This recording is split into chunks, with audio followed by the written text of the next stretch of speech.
চাকরিহারা শিক্ষক সুবল সোরেনের মৃত্যুকে কেন্দ্র করে বিতর্ক। অবসাদে ভুগছিলেন চাকরিহারা শিক্ষক। ব্রেন স্ট্রোকে মৃত্যু চাকরিহারা শিক্ষক সুবল সোরেনের। দীর্ঘদিন ধরেই উচ্চ রক্তচাপে ভুগছিলেন সুবল। আর ঝাড়গ্রামের বাসিন্দা এই শিক্ষক সুবল সোরেন কলকাতা বেসরকারি হাসপাতালে তার মৃত্যু হয়েছে। আর তার মৃত্যুর পর এই মুহূর্তে যে ছবি আপনাদেরকে দেখাচ্ছিলাম আমরা, সুবলের মৃত্যুতে ক্ষোভ বাড়ছে এই মুহূর্তে চাকরিহারা শিক্ষক শিক্ষিকাদের মধ্যে। তাদের তরফে যে বিক্ষোভ প্রদর্শন তা চলছে এই মুহূর্তে দেখতে পাচ্ছেন সেই ছবি। সুবল সোরেন যার মৃত্যুকে কেন্দ্র করে বিতর্ক। চাকরিহারা শিক্ষক, তিনি অবসাদে ভুগছিলেন দীর্ঘদিন ধরে। ব্রেন স্ট্রোকে মৃত্যু হয়েছে চাকরিহারা শিক্ষক সুবল সোরেন। একেবারে আরজিকরের মতো তড়িঘড়ি করে বডি নিয়ে বেরিয়ে আসে, পুরো আরজিকরের মতো সিঁদুর মোছার খেলা চলছে। দেশের রাষ্ট্রপতি মহোদয়া, প্রধানমন্ত্রী মহোদয়, মাননীয় মুখ্যমন্ত্রী, আজকে স্বাধীনতা দিবসের জন্য আমরা কি কোথায় যাব? আমাদের বন্ধু সুবলের তাদের ছোট বাচ্চা অনাথ হয়ে গেল, কোথায় যাবে? তাদের পরিবার কোথায় যাবে? আমরা দেখতে পাচ্ছি এখানে রীতিমতো গাড়ি আটকে তারা বিক্ষোভ করছেন। এখানকার যারা চাকরিহারা শিক্ষক শিক্ষিকারা রয়েছেন তাদের যেটা বক্তব্য হচ্ছে,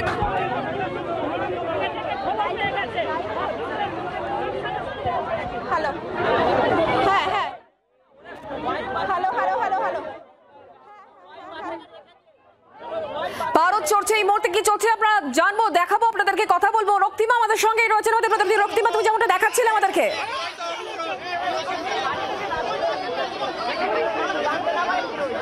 দেখো যে শিক্ষকের মৃত্যু হয়েছে তার বডি এখানকার যারা শিক্ষক শিক্ষিকারা রয়েছেন এবং বাড়ির লোক যারা রয়েছেন তাদেরকে না বলে নিয়ে যাওয়া হচ্ছিল বলে পুলিশের বিরুদ্ধে অভিযোগ। তুমি দেখতে পাচ্ছ এই মুহূর্তে গাড়ির সামনে কিন্তু একেবারে বিক্ষোভ দেখাচ্ছেন এখানকার যারা চাকরিহারা শিক্ষক শিক্ষিকারা যারা ছিলেন তারা কিন্তু বসে পড়েছেন এবং তাদের না জানিয়ে কোথাও বডি নিয়ে যাওয়ার কিন্তু অভিযোগ করছেন তারা। এখানে যারা রয়েছেন তাদের সাথে একটু কথা বলবো। এই একটুখানি জানতে চাইছি, আপনাদেরকে কি জানানো হয়নি? আপনাদের জানানো হয়নি? না, আমাদের একদম জানানো হয়নি। আমি প্রথমে দেখলাম, দিয়ে বললাম গাড়িটা যাচ্ছে, আমি দৌড়ে এলাম প্রথমে, যে হঠাৎ করে কাউকে না জানিয়ে গাড়ি নিয়ে চলে এসছে। সামনে আমরা শুয়ে পড়েছিলাম কৃষ্ণগোপাল আর আমরা, একেবারে আরজিকরের মতো। আমাদের যোগ্য শিক্ষক সুবল সোরেন চলে গেল। সিঁদুর মোচার খেলা চলছে পশ্চিমবাংলার মানুষ, সিঁদুর মোচার খেলা চলছে। এই কর্মযজ্ঞ চালাচ্ছেন রাজ্যের মাননীয় মুখ্যমন্ত্রী। আমি এখানে আরো যারা রয়েছেন দেখতে পাচ্ছ কালো পতাকা নিয়ে কিন্তু এখানে বিক্ষোভ হচ্ছে এবং গাড়ির সামনে কিন্তু একেবারে আটকে দিয়েছেন এখানকার শিক্ষক শিক্ষিকারা। তাদের যেটা বক্তব্য যে তাদেরকে জানানো হয়নি এবং কোথাও দেহ চুরি করে নিয়ে যাওয়া হচ্ছিল বলে অভিযোগ ওঠে। একটু কথা বলি দিদি, আপনারা এখানে অনেকক্ষণ ধরে দাঁড়িয়েছিলেন কিন্তু দেখা গেল আচমকা গাড়ি বেরিয়ে চলে এলো। আমরা সকাল থেকে ওয়েট করছি প্রসিডিউরাল কমপ্লিটের জন্য এবং তার ফ্যামিলি, তার ওয়াইফ এবং তার যত রিলেটিভস আছে তারা ওয়েট করছেন, কিন্তু কাউকে কিছু না জানিয়ে সবার অগোচরে গাড়িটা নিয়ে চলে যাচ্ছে। কিসের জন্য এই লুকোচুরি? কার নির্দেশে হচ্ছে? আর আপনি শুনে রাখুন মমতা বন্দ্যোপাধ্যায়, আপনাকে বলছি এই 26,000 নিরপরাধ মানুষ যাদের মধ্যে 19,000-এর সিবিআই কোনো ক্লেম দিতে পারেনি, চাকরি কেড়ে নিয়েছেন, তাদের লাশের উপর দিয়ে আপনাকে দাঁড়িয়ে রাজনীতি করতে হবে। আপনি মানবিক নন, আপনি একদম অমানবিক মুখ্যমন্ত্রী। আমাদের সঙ্গে একবার দেখা করলেন না। এই সৎ মানুষের লাশের উপর আপনাকে দাঁড়াতে হবে। আজ সুবল স্যার মরেছে, কাল আমি মরবো, কাল প্রত্যেকটা স্যার মরবে, কারণ আমরা এই নির্যাতনের শিকার। আমরা পরাধীন ভারতবর্ষের নাগরিক, আমরা কোনো স্বাধীন ভারত বসবাস করি না। নরেন্দ্র মোদী আমাদের প্রধানমন্ত্রী, তাকেও বলছি বিচার ব্যবস্থা আমাদের, সুপ্রিম কোর্ট, কেউ আমাদের বিচার দিতে পারেনি। রাষ্ট্রীয় ষড়যন্ত্রের শিকার আমরা একদমই। এবং তুমি দেখতে পাচ্ছ যে আমি একেবারে এখানে যারা রয়েছেন তাদের কিন্তু স্পষ্ট বক্তব্য। আপনারা কি করবেন এখন? কি করবেন আপনারা? আগে থেকে কি করে পুলিশ এখানে ঘেরাটোপ তৈরি করলো? তারা জানতো যে আমরা এখানে যাব, তারা জানে একজন শিক্ষকের মৃত্যু তাদের জন্য হয়েছে। তারপরেও কেন মুখ্যমন্ত্রী এখন এলেন না? তারপরেও কেন কোনো স্টেটমেন্ট নেই? আজকে এই দুর্নীতির চাপা ফাঁদে পড়ে আজকে একটা এখন কি করবেন? আমরা এখান থেকে মিছিল করে যাব, স্যারের বডি নিয়ে সম্মান জানিয়ে নিয়ে যাব, কারণ উনি একজন যোগ্য শিক্ষক, চোর নয় সরকারের মতো। আপনারা এতক্ষণ দাঁড়িয়েছিলেন কিন্তু দেখা গেল আচমকা গাড়ি বেরিয়ে চলে এলো আপনাদের না জানিয়ে। আমাদেরকে জানানো হয়নি, অন্য গেট দিয়ে পুলিশ তড়িঘড়ি নিয়ে চলে যাচ্ছে যাতে করে আমরা সম্মানটুকু না জানাতে পারি। এই চক্রান্ত কেন? কি চাইছে পুলিশ?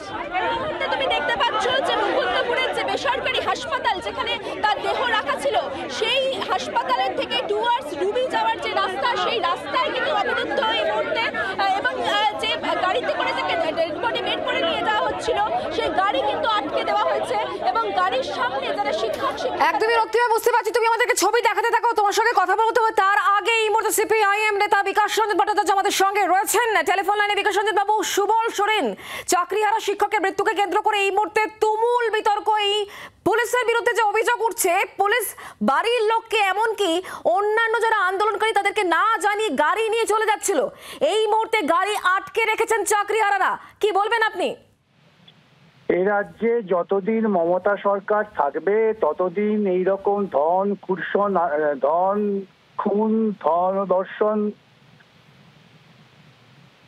গণধর্ষণ মাফ করবেন, খুন, গণধর্ষণ, ধর্ষণ, রাহাজানি এবং সৎ চাকুরি প্রার্থীরা এইভাবেই তাদের জীবন দান করতে বাধ্য হবেন, মৃত্যুবরণ করতে বাধ্য হবেন। একটাই জবাব, একটাই উত্তর, সামগ্রিকভাবে দেশ থেকে এই ধর্মীয় সাম্প্রদায়িক বিজেপি এবং বঙ্গদেশে মমতার মতো একটি সাম্প্রদায়িক এবং দুর্নীতিগ্রস্ত দলকে তাড়াতে হবে। না তাড়াতে পারলে পরে মানুষের শান্তি নেই, মুক্তি নেই।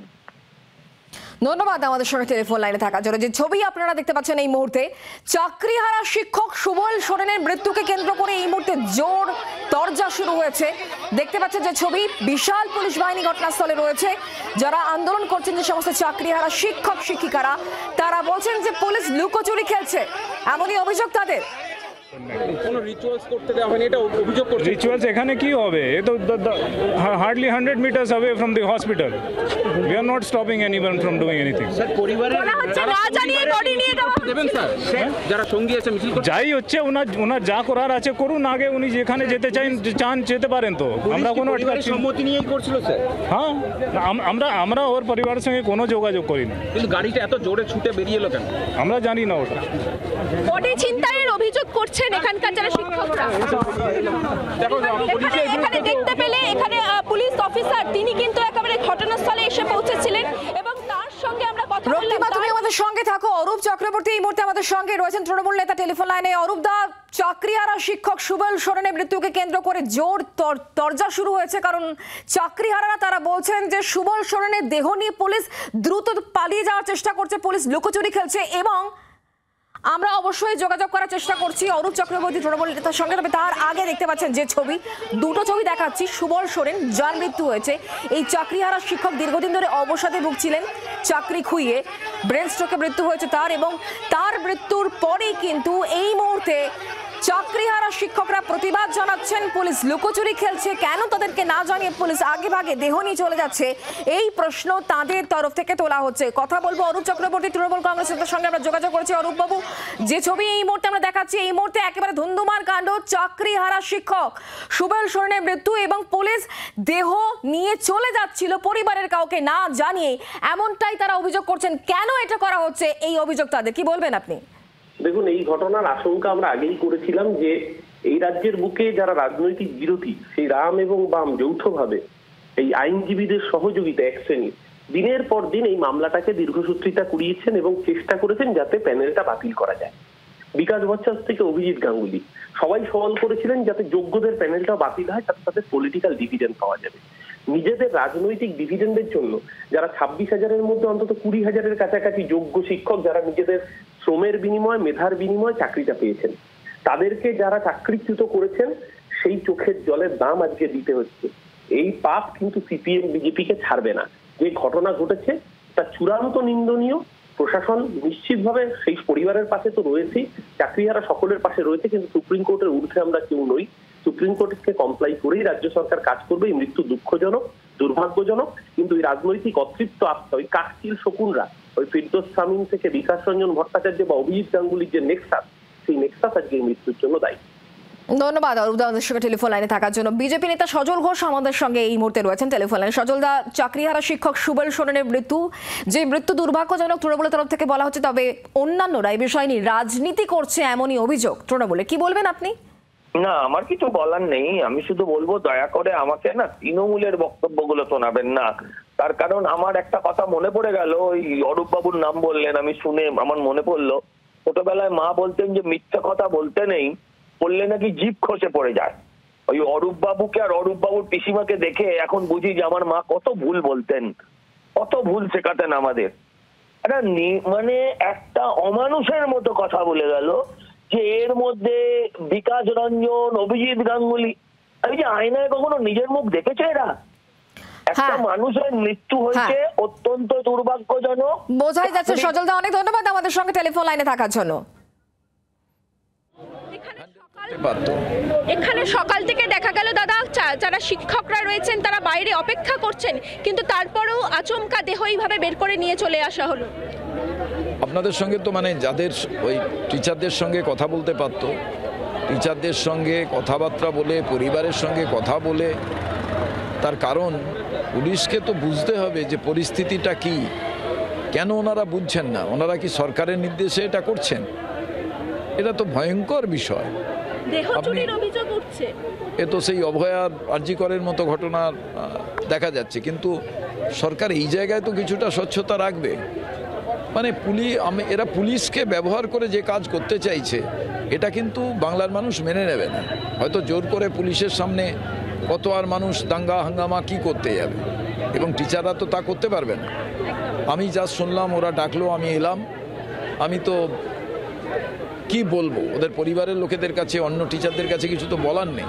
একদমই আমরা কথা বললাম কংগ্রেস প্রদেশ কংগ্রেস সভাপতি শুভঙ্কর সরকারের সঙ্গে। তিনি এই মুহূর্তে একেবারে দেখতে পাচ্ছ যে ঘটনাস্থলে উপস্থিত হয়েছেন, এবং এখানে এখনো কিন্তু চাকরিহারা যারা শিক্ষক শিক্ষিকারা রয়েছেন তারা কিন্তু রীতিমতো এখনো পর্যন্ত বিচলিত, এবং বারে বারে যেটা তারা পুলিশের বিরুদ্ধে অভিযোগ করছেন যে কোথাও দেহ চুরি হচ্ছে। এবং তুমি দেখো তারা সকাল থেকে অপেক্ষা করছিলেন। এই যে শিক্ষক, মৃত শিক্ষক, তার বাড়ির লোকরাও কিন্তু এখানে ছিলেন, তারাও কিন্তু সকাল থেকে অপেক্ষা করছিলেন যে কখন দেহ বের হবে। কিন্তু দেখো আচমকাই দেখা গেল যে দেহ বাইরে চলে এসেছে, এবং তারপর যখন শিক্ষকরা জানতে পারেন সেই মুহূর্তে কিন্তু তারা এখানে এসে বিক্ষোভ শুরু করেন। এবং এখনো তুমি দেখতে পাচ্ছ যে গাড়ি রয়েছে, সেই গাড়ির সামনে কিন্তু তারা দাঁড়িয়ে বিক্ষোভ দেখাচ্ছেন রীতিমতো, এবং কোথাও ষড়যন্ত্র হচ্ছিল সেই ষড়যন্ত্রের কথা তারা কিন্তু বারবার বলছেন। এই মুহূর্তে তুমি দেখতে পাচ্ছ যে গাড়ি ছাড়ার জন্য রেডি হচ্ছে, এবং সেইখানে আবারও কিন্তু সেই বিক্ষোভ, আবারও কিন্তু জটলা তৈরি হচ্ছে। কোনোভাবে এখান থেকে গাড়ি বের হতে দেবে না যতক্ষণ না পর্যন্ত তার পরিবারের লোকজনদের সম্মতি রয়েছে। সেটাই কিন্তু তুমি দেখতে পাচ্ছ একেবারে এখানে যারা শিক্ষক যারা রয়েছেন তারা এই মুহূর্তে গাড়ি। আমরা এই ছবি দেখাতে যাবো, তবে তার আগে আইনজীবী ফেরদৌস শামীম আমাদের সঙ্গে রয়েছেন টেলিফোন লাইনে। মিস্টার শামীম, যে ছবি এই মুহূর্তে আমরা দেখাচ্ছি, সুবল সোরেন যার মৃত্যু হয়েছে, চাকরিহারা শিক্ষক, এবং তার মৃত্যুর পর একাধিক প্রশ্ন উঠছে। একে তো এতদিন ধরে তিনি অবসাদে ভুগছিলেন, সেই প্রশ্ন তুলছেন, আর অন্যদিকে এটাও বলা হচ্ছে যে পুলিশ লুকোচুরি খেলছে, দেহ চুরি করে পালিয়ে যাওয়ার একটা প্রচেষ্টা করছে, এবং সে কারণেই এই মুহূর্তে বিক্ষোভ প্রদর্শন চলছে। কিন্তু তৃণমূল কংগ্রেস বলছে আসলে পুরোটাই তো সুপ্রিম কোর্টের বিষয়, এক্ষেত্রে রাজ্যের তো কিছু করার নেই, মৃত্যু দুর্ভাগ্যজনক বলছে তৃণমূল কংগ্রেস। কি বলবেন? দেখুন, মৃত্যু দুর্ভাগ্যজনক, এই নিয়ে কোনো সন্দেহ নেই, কিন্তু এই মৃত্যুর কারণ যদি আপনি দেখেন, নিশ্চিতভাবেই যারা চিকিৎসক রয়েছেন তারা নিশ্চিতভাবেই দেখবেন। কিন্তু মৃত্যুর কারণ যদি সত্যি সত্যি মানসিক অবসাদ হয়ে থাকে, এই অবসাদের কারণ কি? এই পশ্চিমবঙ্গের লক্ষ লক্ষ লক্ষ কেন বলবো, 1 কোটির অধিক বেকার যুবক যুবতী, তাদের এই মানসিক অবসাদের কারণ হচ্ছে এই তৃণমূল কংগ্রেসের আমলে কর্মসংস্থান না থাকা, বা কর্মসংস্থান হলেও চুরির জন্য সেই কর্মসংস্থানের স্থায়িত্ব না থাকা। কারণ এই তারা যদি চুরি না করতো, প্রতি বছর যদি কর্মসংস্থান তৈরি করতে পারতো, প্রতি বছর যদি এসএসসি হতো, টেট হতো, তাহলে এই ছেলে মেয়েদের এই মানসিক অবসাদে ভুগতে হতো না। তারা যদি চুরি না করতো, তৃণমূল কংগ্রেস যদি চুরি না করতো, মমতা বন্দ্যোপাধ্যায়ের এই যে গ্রুপ, তারা যদি চুরি না করতো, তাহলে আজকে এই পরিস্থিতি তৈরি হতো না। এই পরিস্থিতির জন্য দায়ী হচ্ছে মমতা বন্দ্যোপাধ্যায় এবং তার যে গ্রুপ, তাদের সীমাহীন লোভ এবং তাদের চর্যবৃত্তি এবং তাদের অপারগতা, এবং তার সঙ্গে প্রতি বছর যে কর্মসংস্থান তৈরি করা উচিত সরকারি ক্ষেত্রে বেসরকারি ক্ষেত্রে, সেটা না তৈরি করা, শুধুমাত্র একটা লুটতরাজ চালাবো, দুষ্কৃতি রাজ চালাবো, দুর্নীতিগ্রস্ত একটা সরকার চালাবো, সেখান থেকে বেনিফিটেড হয়ে ওই কালীঘাটের 3টে রাস্তার উপরে 35টা প্লট কিনবো, এটা যদি উদ্দেশ্য হয় তাহলে এই পরিণতি খুব স্বাভাবিক। আমি সকলকে বলবো যে গর্জে উঠুন এই সরকারের বিরুদ্ধে, এই যে অমানবিক সরকার রয়েছে তার বিরুদ্ধে সকলে গর্জে উঠুন। আমি আশা করব সকলে গর্জে উঠবেন, এবং যে মৃত্যু ঘটেছে সেই মৃত্যু সত্যিই অত্যন্ত পীড়াদায়ক, এবং সেই মৃত্যুর প্রকৃত কারণ কি এটা সকলকে অনুসন্ধান করতে হবে। ধন্যবাদ আমাদের সঙ্গে টেলিফোন লাইনে থাকার জন্য।